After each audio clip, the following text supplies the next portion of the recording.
on him said, "Part of the perfection of one's Islam is his leaving that which does not concern him." Bismillah, alhamdulillah, wa salatu wa salamu ala rasulillah, wa ba'd.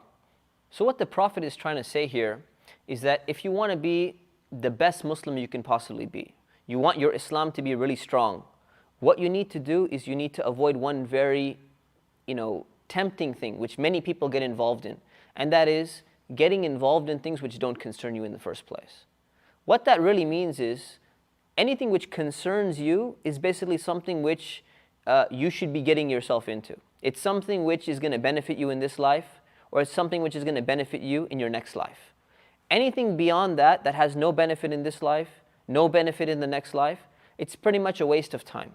So you should try to avoid those things. And I know it's very tempting that you want to get involved sometimes when people are having a conversation and you want to just you get curious and you want to be part of that conversation. So you try to get yourself involved in that.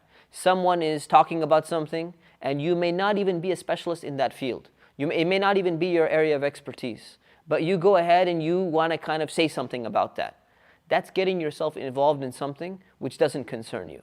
It could have very dangerous effects, like for example, when you're speaking about something which you don't know. That's one way of getting involved in something which is not your business. But even if it's completely neutral, in the sense that you're not really gonna harm yourself when you're getting involved in something, still it's considered to be a waste of time. One of the great scholars of Islam, Imam al-Ghazali, he explained this same hadith by giving an analogy. And the analogy was, imagine a person went into a mine, like a gold mine, where there's diamonds and gems and rubies all on the floor, just waiting for you to just pick it up. And you have your sack with you. And instead of picking up any of the gold or the diamonds or the gems and the rubies, you start picking up the dirt from the ground and you start putting it in your sack. And then you walk out of the cave and you got an entire sack full of dirt. You say, what was the point of that? You had the opportunity to do so much with those valuables which you could have picked up. They were just there and they're very easy to pick up. But instead you picked up the dirt which had no value at all. That is exactly the analogy he gave of this hadith, where you're getting yourself involved in something which does not concern you, meaning it has no benefit for you at all. No worldly benefit and no otherworldly benefit. No benefit in the sight of Allah.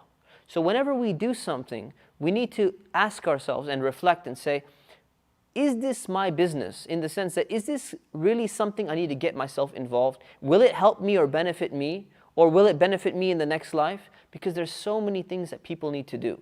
There's family obligations. There's work obligations. There's knowledge that they need to learn. There's so many things in life that people don't have time to get themselves involved in everything, which is not their business.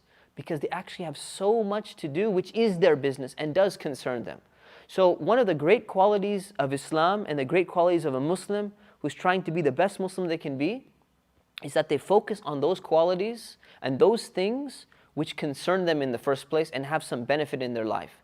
So whenever you think of doing something, whenever you think, should I do this, should I do that, should I say this, should I say that, should I get involved in this person's business or in this person's conversation that they're having, ask yourself, does this really concern me? Or is there something more important that actually is my business that I should be focusing on? And if you find out it's not your business, go focus yourself on something which really concerns you. And that will help you improve your Islam. It'll help you get closer to Allah subhanahu wa ta'ala. And it'll help you be a better Muslim overall. So we ask Allah subhanahu wa ta'ala to make us among the people who focus on only that which concerns them.